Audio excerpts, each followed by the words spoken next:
चंद्र नाड़ी के चलते हुए जल तत्व में किया गया कोई भी विचार सफल न हो या फिर वह सत्य न हो, ऐसा तो हो ही नहीं सकता।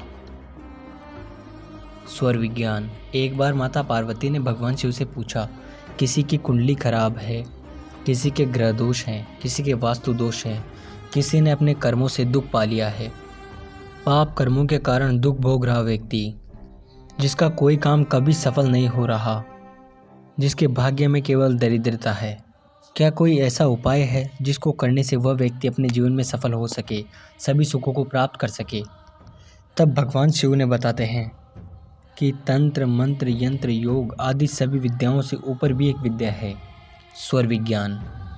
आपकी नाक से बह रही हवा आपका जीवन बदल सकती है। इसको जान लेने मात्र से ही वह व्यक्ति शिव समान हो जाता है। कोई भी व्यक्ति कोई भी कार्य स्वर विज्ञान को जाने बिना यदि करता है तो वह असफल ही होता है। हमारे शरीर में 72,000 नाड़ियाँ पाई जाती हैं, जिनमें से 24 मुख्य हैं, उनमें से 10 प्रमुख हैं और 3 सबसे महत्वपूर्ण ईडा, पिंगला और सुषुम्ना हैं। ईडा नाड़ी को चंद्र नाड़ी और पिंगला को सूर्य नाड़ी कहा जाता है, और जब दोनों नाड़ियाँ एक साथ चलती हैं तो वह सुषुम्ना हो जाती है। काम होते होते अटक जाता है, हमेशा नुकसान देता है। इसका मतलब आप स्वर विज्ञान को नहीं जानते। यदि आप स्वर विज्ञान को जानकर उस कार्य को करते हो तो वह कार्य कभी असफल नहीं हो सकता। तो ये वीडियो स्वर विज्ञान के ऊपर एक फुल डिटेल वीडियो होने वाली है, जिसको देखने के बाद आप स्वर विज्ञान के सभी तथ्यों को जान जाएंगे। सबसे पहले समझते हैं नाड़ियों के बारे में। 3 जो मुख्य नाड़ियाँ हैं, ईडा, पिंगला और सुषुम्ना, जिनमें से ईडा चंद्र नाड़ी जो कि ठंडी होती है, और पिंगला जो कि सूर्य नाड़ी है, वो उसकी प्रवृत्ति गर्म है।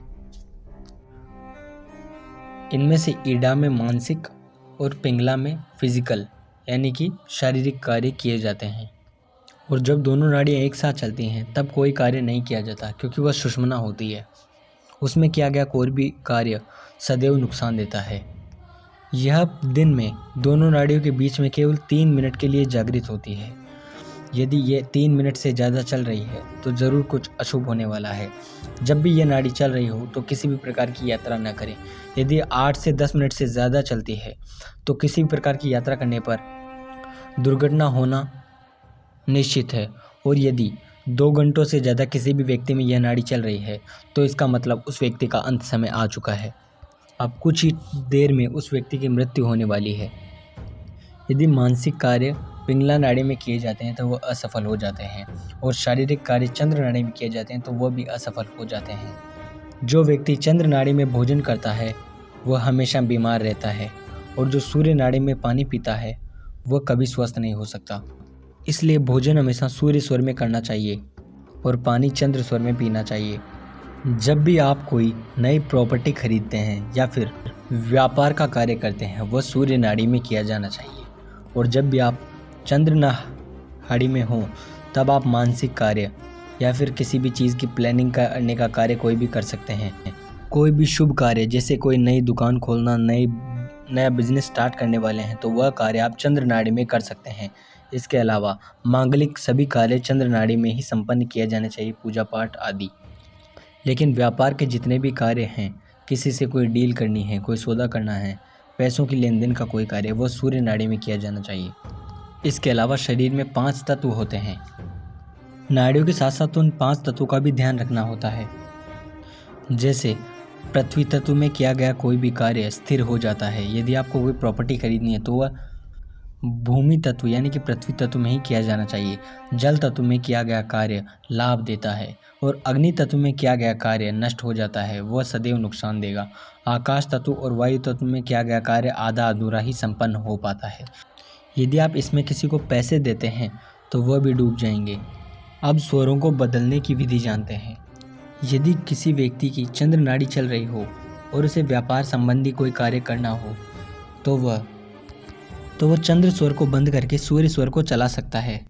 स्वरों को बदलने की 21 विधियों में से एक विधि है कि वह अपने बाएं नाक यानी कि चंद्र स्वर को बंद कर ले और केवल दाएं नाक से ही सांस ले। इससे थोड़ी ही देर में उसकी सूर्य नाड़ी जागृत हो जाएगी। इसी प्रकार जब चंद्र नाड़ी चलानी हो तो सूर्य नाड़ी को बंद कर ले। यदि आपकी कुंडली में भी कोई दोष नहीं है, आपके घर में कोई दोष नहीं है, पर आप स्वरों का ध्यान नहीं रखते तो कभी आप जीवन में सफलता प्राप्त नहीं कर सकते। इसी प्रकार यदि आप शेयर मार्केट में ट्रेडिंग करते हैं, रियल एस्टेट में कोई बिजनेस करते हैं या फिर किसी भी प्रकार का कोई भी कार्य करते हैं, उसमें आप स्वर विज्ञान का उपयोग करके उसे सफल बना सकते हैं। इन सभी कार्यों के लिए स्वर विज्ञान को अलग अलग तरीके से प्रयोग में लिया जा सकता है। यदि आप अपने काम के अनुसार स्वर विज्ञान को कैसे उपयोग में लिया जाए ये जानना चाहते हैं तो आप मुझसे डिटेल में स्वर विज्ञान को सीख सकते हैं, जिसके लिए आप हमारा 2 डेज़ का कोर्स ज्वाइन कर सकते हैं।